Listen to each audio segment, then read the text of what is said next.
Hey guys, happy Monday, welcome, and the first Monday of September. Oh, it's said at the same time. September, which is my favourite month of the whole year. It is mine. Or maybe June. I also like June. The summer seems to be crap weather in the UK, doesn't it? Like July and August. June is normally pretty good, and September's pretty good, and the rest of the year is a write-off. Pretty much. Yeah. That's the UK weather. And that's why I like June and September. Guys, when you are here, let us know that you can hear us because we do have our microphone attached. So I just want to check that you can hear us. Otherwise, we're not going to carry on talking because it's a little bit pointless. And yes, there is a stormtrooper behind my head. Security guard, that is. Hey, Sam, can you hear us? Thank you, Lindsay. I hope you're feeling better and I hope your revision is going bloody wonderfully. Okay, so today we are going to talk about why you always feel unmotivated and tired. We're going to change your life. And it came about because we were talking about people who want to lose weight or want to tone up or whatever it's going to be. And they're like, I just want to lose weight, but all I do is eat biscuits. And even though I'm eating in a calorie deficit, I still feel like shit and I'm still not losing weight. So I'm going to talk a little bit about this. And I'm going to try my very best not to be very blunt on this, to be honest. I'm going to try my very best to be very nice around this subject. But sometimes you guys need a little bit of a slap. And I can feel it coming on.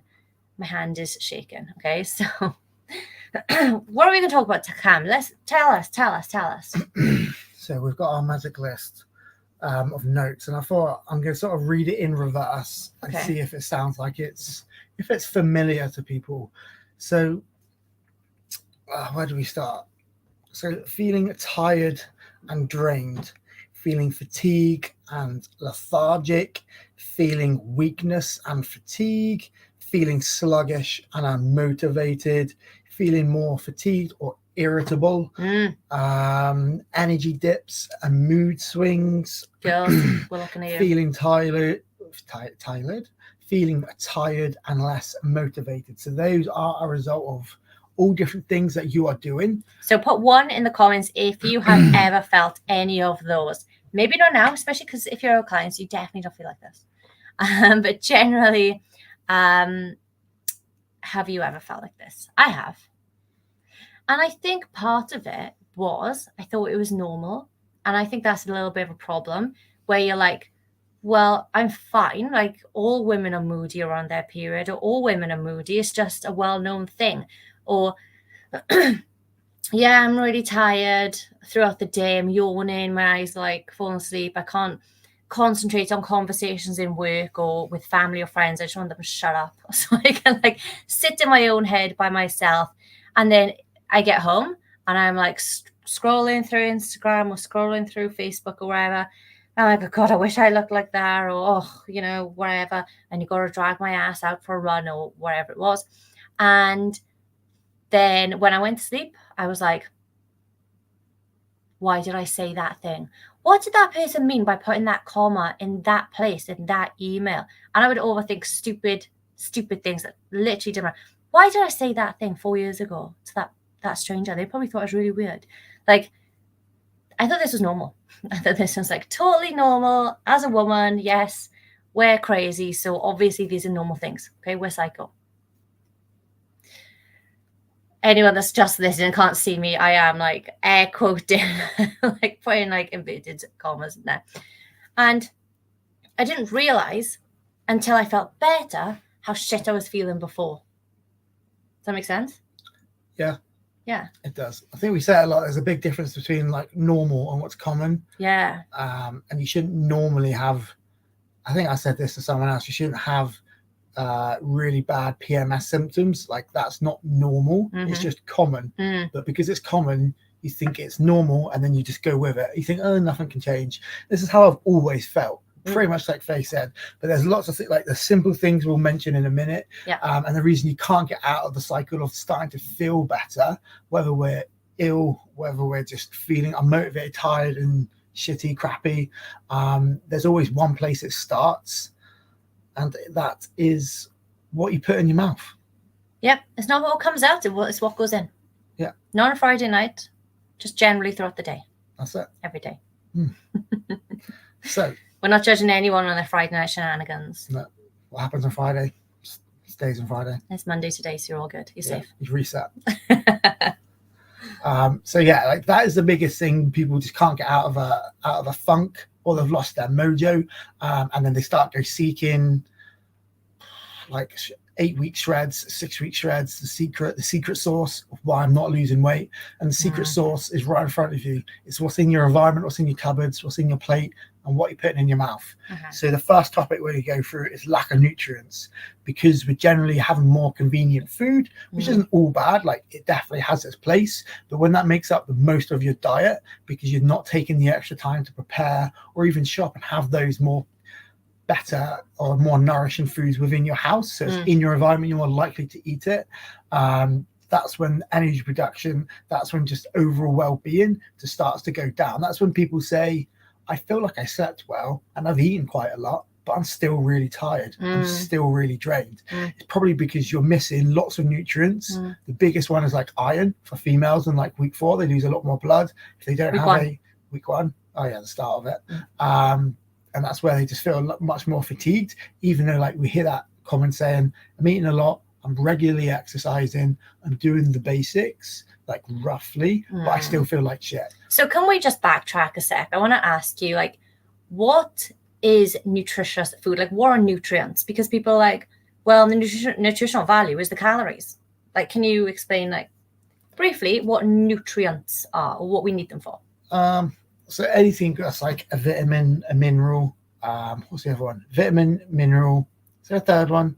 Oh, I'm getting confused. No, that's pretty much that. That is it, isn't it? Yeah. And fiber. All within that like family is going to give the body like different sets of what it needs. So we need a certain amount of like vitamins and nutrients to help keep, as you could call it, homeostasis. The body likes to stay healthy and good. Hormone is the other one you were thinking of. Probably is the third one. Yes, hormones. And these are all, well, the fiber, the minerals, and the vitamins are micronutrients. So we talk about macronutrients, macros, like some people don't even know this. Macros, macronutrients, same thing, it's just condensed. They are your protein, fat, and carbs. And then below that, you've got your micronutrients. And these are the things that help your hormones like sit in a real good place. And the reason I mentioned to Cam then is hormones as well, is because like when we talk about vitamin D, that's actually a hormone. It just acts like a vitamin. So that's why they call it vitamin D. But yeah, totally. That's what we need for our bodies to be running smoothly. Grace says, I 100% agree. I used to suffer so badly with my periods, but now I don't even know when it's coming. I've had to start tracking. So Grace has been with us a couple of months. How long has Grace been with us? A few months now, surely. Definitely 2 months. I feel like I've known it forever. I mean, a biceps couldn't have grown that quickly in anything under 2 months. Yeah, she's fantastic though. And that's it, you know, we've fueled her. She's eating more than she has been in a long time. And she's eating a lot of real good food. And now she feels fantastic. So, and strong, which is lovely as well. That's it. So the nutrients are going to make us feel better. They allow us to have little bits of energy throughout. Okay, so that's why carbs are important as well, because fruit and veg are carbs, and fruit and veg carry nutrients. So when you go keto, you're like, I'm not eating any more carbs. You cut out all fruit and veg. That's part of your problem there. And also, I'm going to say something that might piss people off now. Yeah. I'm ready for the backlash. The reason you feel better eating a vegan diet is because you're adding in fruit and veggies to your day. Mic drop. And that's it. Everyone like goes vegan to try and lose weight. They're like, oh my God, I feel freaking awesome now. And I'm like, must be the plant. Yes. No, it's because I've cut out meat, they say. But it's literally because they've added in fruit and veg they were never eating before. So they've now got all these extra nutrients. Say it's that, and then they've cut down. Obviously, they've had to fill up the calories to keep their energy. So they've filled it more with like plants and fruits and whole food stuff. That's what I mean. And they've cut out the processed stuff. Yeah. So they've got way more nutrients within what food they're having. And that's basically like the best example, I think, isn't it? Yeah. Cool. So we'll shoot on to the next one, so we don't take an hour on just one. Let's shoot. So sugar and energy crashes. This is just going to send you up and down. You're not going to know what am I actually hungry, or am I craving? Like, is this a craving, or is this true hunger? Do I actually need this thing, or is it a habit? Because every time I finish work, my boss sends me an email. I rip open a Toblerone bar, and then I finish it in like 2 goes. It's good effort. That's a good deep throat, yeah. It's only a small one though. Oh, okay, right, okay. I can't do a big one, not yet. Gotta practice. Not a Christmas one. I'm like little Toblerone. I can do that in 2. But yeah, if we're always, again, you could definitely have chocolate. We could definitely have processed foods. But if it makes up the majority of our diet, our energy and our blood sugar levels are going to be up and down, and it becomes way harder to manage harder and become in tune of our like own hunger signals to actually eat when we need it. So people start to overeat and calories start to build up because you've literally had 300 calories. 10 minutes later, you're like, I literally haven't had anything to eat. And then you go on to maybe your normal lunch. So all this highly processed food is not designed to fill you up.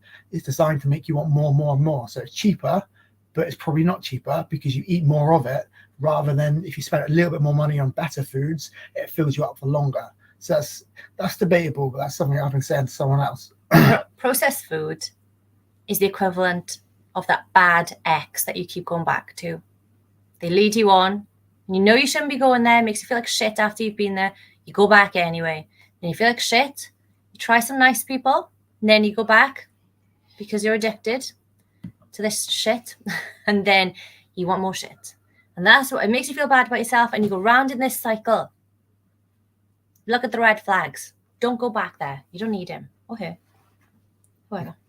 So I think a good example of that is when I just did a good example. Okay. It's fantastic. It was a fantastic example. I'll save my example. No, go on. What do people say? I've forgotten it now. Oh, something like they've eaten nourishing foods for so long, when they actually go back to having cake or go back to like going out and having processed food because they're out with their friends or in the cinema, they're like, I felt worse. Or they're out on holiday. I don't think that's like it's not. It just reminded me of a good example. Okay. And then like that's a good example. If you can get into like good eating, and that's how you start to feel. And then when you do go back to it, you can feel the difference of eating just purely crap to like eating pretty well all the time. So if you're waking up, you're having toast or cereal, sometimes both, for breakfast, and then, or maybe you don't have breakfast, you grab like a coffee with some syrup in, maybe you grab a Starbucks or something at 11 or maybe earlier for the second or third coffee of the day because you're knackered, because you're always like living off this processed food, your energy's jumping down. And then maybe you go to the vending machine, you grab some chocolate or some candy, some crisps maybe. Take me to the candy shop. Yeah. And then at 1 o'clock, you get the slump, you have lunch, which you actually did not even, you brought your food, you didn't even eat it. You went somewhere else, you're like, I don't really fancy this. It looks green and yellow and red. I don't want it. I want beige. So then you go and you buy some beige food, and then you have that 3 p.m. slump. You're like, fucking just get me out of work. If I see another email, I'm going to throw this fucking computer out the fucking window, right? That is your energy going up and down because of the food that you're eating. So it's processed, high in sugar, that's going to happen. Whereas if you're eating highly nutritious food like fruit and veg, fruit does have a little bit more of a dip because it's high in sugar, but veg definitely like drip feeds the energy throughout. So instead of having toast and cereal bars and chocolate and crisps, swap it out to add in more vegetables and fruit throughout the day. And the next thing, which also makes everyone feel shitty and tired and fatigued and make you feel weak if you don't have enough.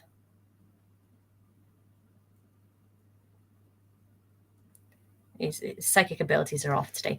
Protein. Okay, that's the next point that we're going to be talking about is protein. So a lot of our girls will feel like, they'll tell us they feel stronger, even if they haven't lost weight. They will feel like they are getting stronger, and they will be getting stronger because they've got bloody amazing training programs. But overall, they will feel stronger because we've pushed protein as such an important macronutrient. And it is, in fact, one of two of the most important macronutrients you can eat. The vital ones, in fact. Essential. So tell us a little bit about protein, Cam. Over to you. It's good for you. So I think the biggest things, like Faye says, it's going to make you feel tired. It can make you feel weak, but it has so many like benefits. So we want to feel fuller for longer. So we're about to manage. If we are going into calorie deficit, you want to be feeling fuller, because if you're always the opposite, if you're always like quite hungry, you're given to your cravings much easier. Or if you're eating out, you're more likely to choose bigger meals. Can I just interject here? If you feel hungry, or if you're not feeling hungry, it doesn't mean you're not in a deficit. Okay, you don't have to feel hungry to be in a deficit. I just want to say that. Yeah, Carol. I've lost the momentum now. Oh. So yeah, protein's good for you. So that is the main thing. We want to make sure we're having it, and we catch a lot of people, especially when we do food diaries, of people that are eating under like 60, or the worst thing is they're doing under 100 and they weight train quite a lot. So the biggest thing is getting at least over 100 just as your starting point.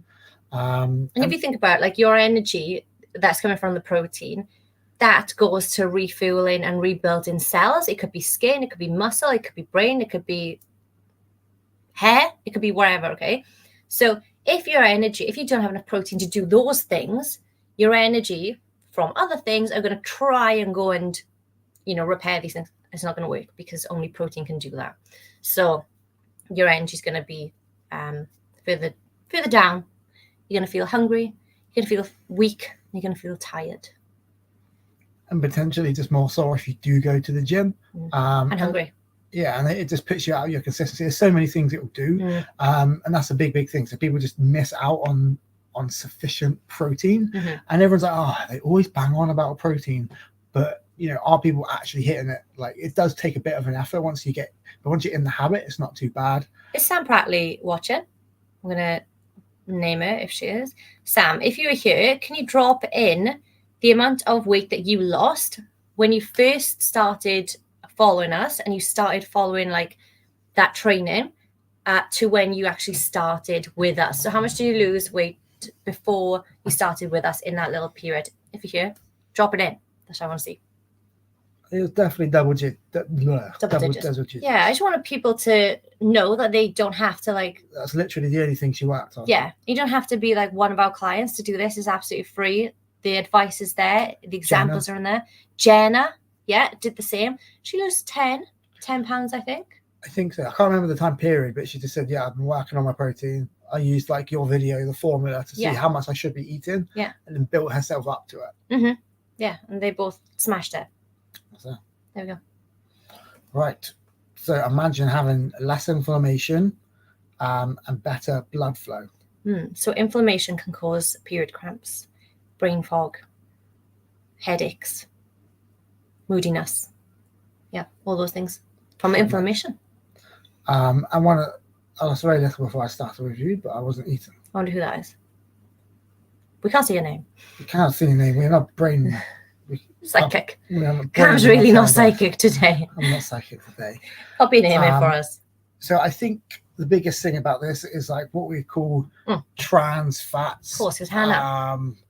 So unhealthy fats. So we've got mono and polysaturated, will come from the different families of like avocados, nuts, and salmon. Seeds, eggs. Seeds and eggs. So they're like, we'll call them good and bad fats, because that's pretty much what they are, really. They are the good fats, or the nourishing fats that will help our body absorb. Healthy fats that absorb our body, like fat. What do you call it? Soluble. Fat soluble vitamins and minerals. So without fat in our diet, it doesn't mean you're necessarily going to absorb everything you eat. So you need that balance of nutrition of protein, carbs, and especially fats to be able to get in the nutrients that we do need and consume from other proteins and even like supplements. So just because you take it doesn't mean you have all of it. So we need to make sure we've got enough fat in there. And I think, I can't remember what it is, but the most highly palatable food isn't like just sugar.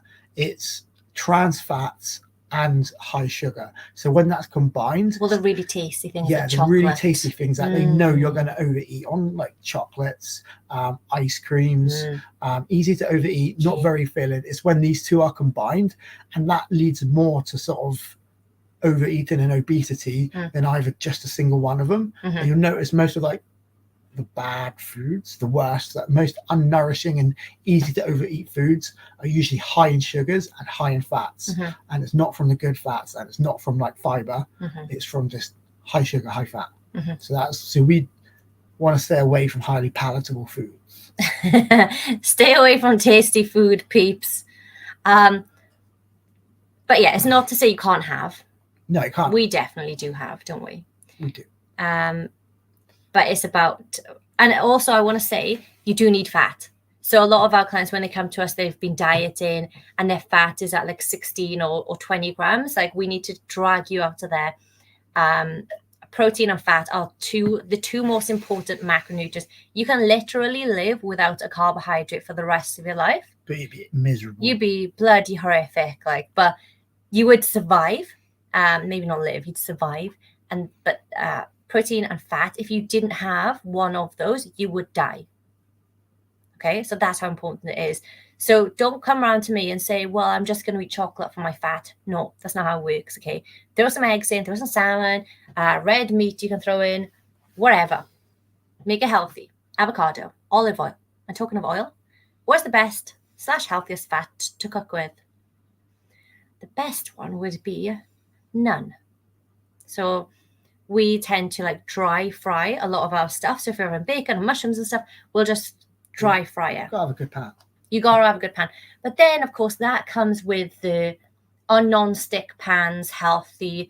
What's the things they cause? So generally, I would say extra virgin olive oil, and coconut oil. Yeah, people have like almond oil and stuff like that. Almond oil? Yeah, that's something. Isn't it? That's a thing. Probably. Yeah.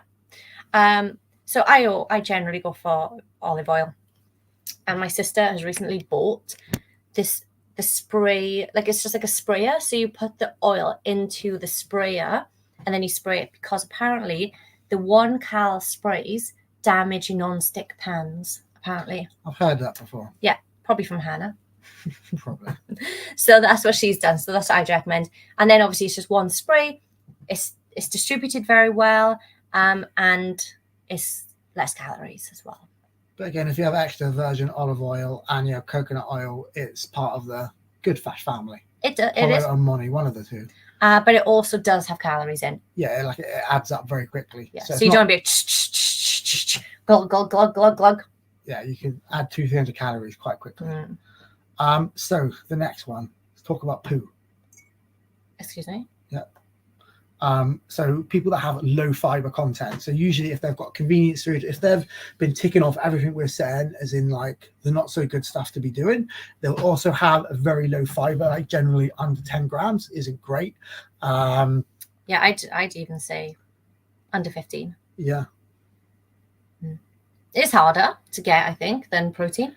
Yeah, so we can tell straight away from people that have really like low fiber, and then if they have high carbs, your carbs must be like closer to the ultra processed and in between like processed to like ultra processed. And again, we know those are going to cause what we've said above, like sugar crashes, like fatigue, blood sugars going up and down, constipation is like your stool is going to be sort of, I think at either end. So it's either going to be like watery, or it's going to be like really rock solid. Or you're never going. Or you're never going. We want to be like in the middle, so it's nice.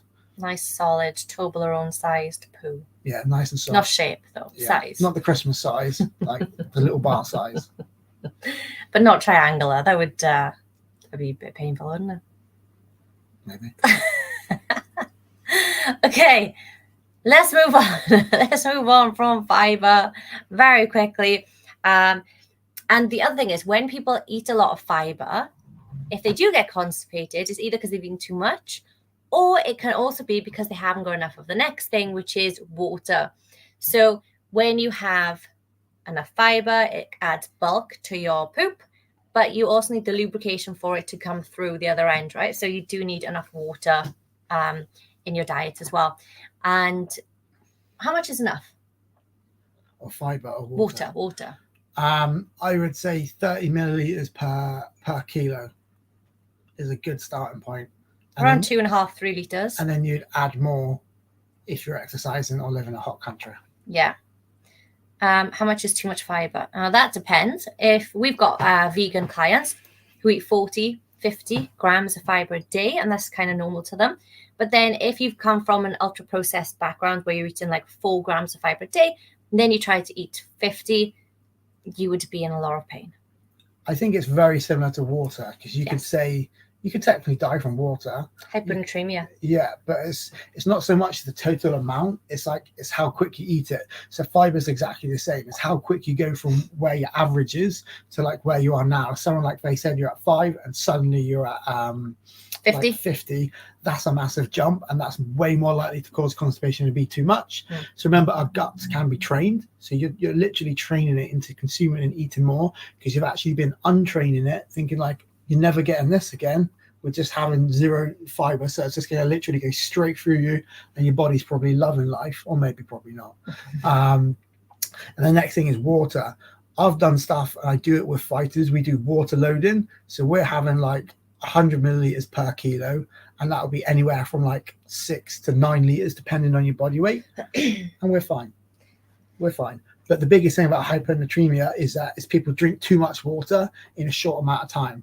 Let me interject here. So it's not like water, as in it's not the amount that you eat in one go, whereas with water is the amount that you eat in or drink in one go. With fiber, is how much you increase in one go. So if you go from 5 to 50, that's going to be a problem. Whereas with water, if you go from 1 liter to 4 liters a day, you're going to be fine. You're probably going to be peeing a lot, but it's throughout the day. If you went from half a liter to 8 liters in an hour, that is where the problem is. So they're slightly different with that. Is 25 to 40 grams a range okay, would you say? I found that when I was increasing my fruit and veg, during the bulk, I bumped up to 40 grams, didn't see much of an issue. To be fair, I was just curious. No, if you didn't see an issue, you're absolutely fine. I think being 25, you're already pretty high and trained to an extent of having fiber consistently. But I think the biggest thing you'll see is when people are like always under 10, and then suddenly they're at like 30, 40. And they message us like, I'm shit for 6 days. Can you help me?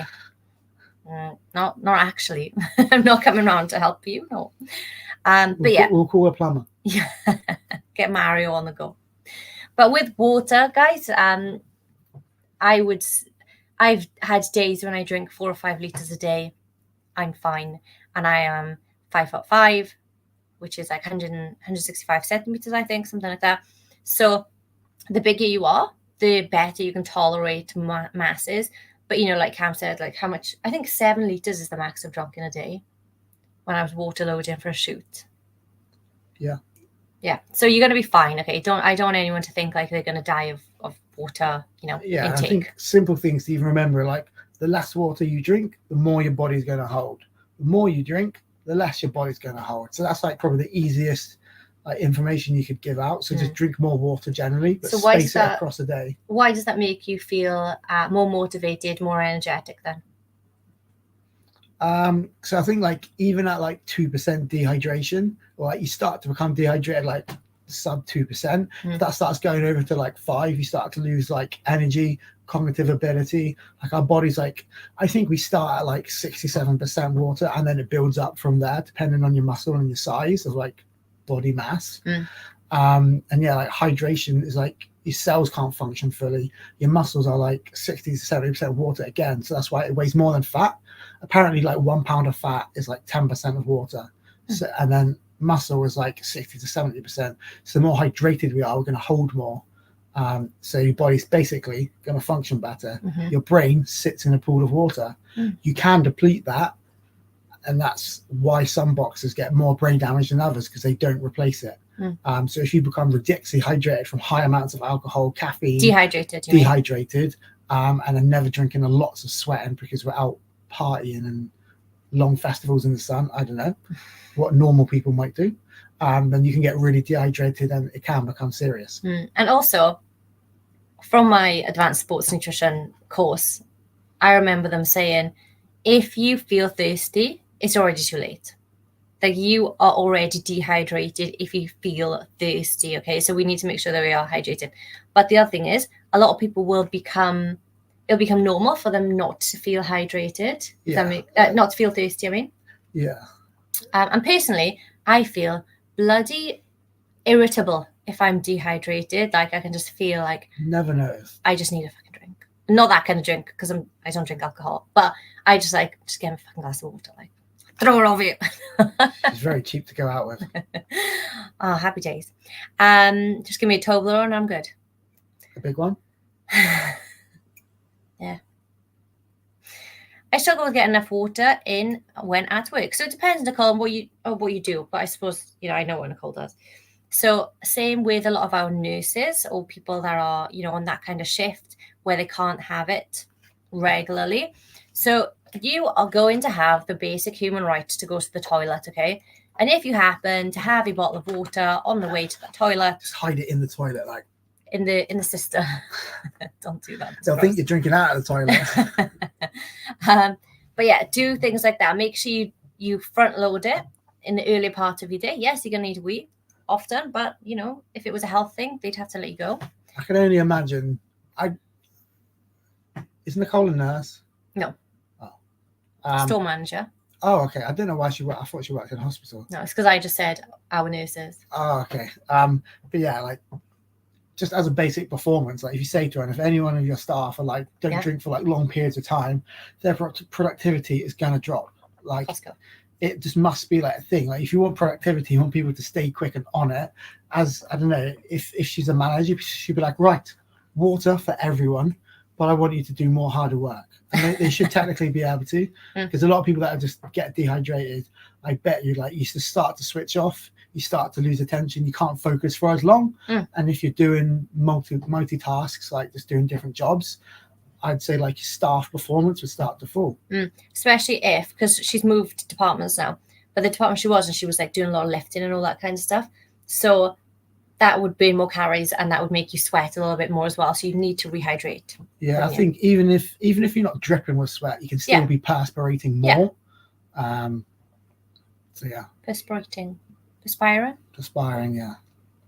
Same thing. Same. There we go, guys. So I hope that helps. Hey, everybody that turned up. Hello. Hey, Lorna, that's just turned up. We're not leaving because you're turned up. We're leaving because it's come to 30 minutes. Yeah. Well, over 30 minutes, in fact. But I feel like we've given all the information. So do you want to recap? To get his notes back up here. His phone's fallen asleep. Dehydrated, probably. There are definitely days when I was dripping with sweat at work. Yeah, I can imagine as well. And now you're in Texas. It's going to be even hotter, I'd assume. I think so. So if you want to lose weight, you're feeling unmotivated, you're feeling tired, you just feel like you've got that slump, you haven't got any energy, this is what you need to do. We're not going to tell you to take anything out of your diet, okay? We're going to tell you to add. So add nutrients, lots of fruit and veg, highly nutritious food. We're going to swap sugar, like processed foods, like I just mentioned, for fruit and vegetables, okay? The next thing we're going to do is add sufficient protein. We're going to make sure we're eating enough protein. Then we're going to make a swap from things like vegetable oil and what's the other one? The other sunflower oil. And we're going to change it for avocado oil or extra virgin olive oil. We're going to swap out the chocolate or have a little bit less of the chocolate. And we're going to add in things like salmon, avocado, nuts, and seeds. We're going to add in those healthy fats. We're going to try and reduce as many, we didn't mention this, chemical additives or processed foods. We're going to reduce as much of that as possible. We're going to increase fiber, which comes from fruit, veg, nuts, seeds, everything I've said so far. And we are going to increase our water intake. What do you think? So that's like, I can't remember how many I just said. Seven different things. What do you think is the easiest one someone could do? I think easiest. Water. I think water is the easiest as well. So water is the easiest. What do you think is the most important? Putting you on the spot, you know. I'd either say it's neither 1 or 3. I'd say nutrients or 3, which is sufficient protein. I think you wouldn't notice number 1 until not like it's too late, until it's been a long period of time, and then you have a lack of nutrients for a long time.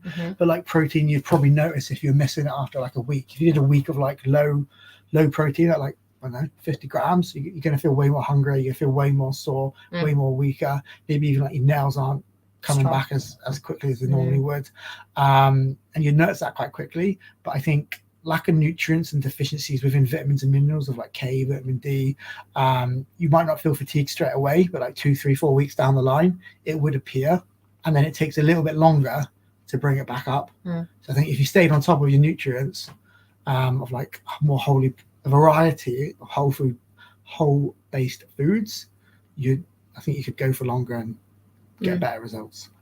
And I do want to point out as well that people often would rather, please don't, people would rather blame things like their thyroid and their hormones than actually take ownership of what is going into their mouth. They would rather take a pill in their mouth than actually change their nutrition or add in protein or make the effort to cut some vegetables. Eat frozen, guys. Just chuck it from the bag in the pan, done. So I think that is part of the problem as well, that people would rather blame their thyroid, blame their hormones, blame being a woman, rather than put the effort into actually making a change. They would rather take a pill that, again, is artificial. We're shoving that into our body, and then we're going to be like, now what? Instead of actually taking ownership and being like, it is my responsibility to make myself feel as good as possible before I go to the doctor, before I waste NHS time, and put more pressure on them. So take ownership, guys, and add these 7 things into your diet. Yeah, I think no matter what medical thing you're going to have, you're never going to be that far off of what we've just said. Like, that's the biggest thing. If you've got PCOS, if you've got menopause, endometriosis, like, it's not far off to like, it's to that, but it's just like little bits of details and degrees would change. But the core of like nutrition, like, literally never changes. And that's the first thing we should always bounce back to. And menopause. Because people will be like, I'm going through menopause, I'm getting energy. So it's because you're eating shit. It means you need to be more on your nutrition. Exactly.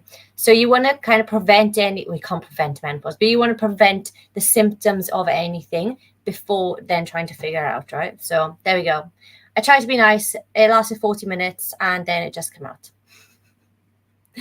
There you go, guys. Hope you have had a lovely Monday. I hope this helped. We will be referring people back to this. If you're watching on the replay, hello, you missed out. And have a fantastic rest of your week, guys. Ta-ra.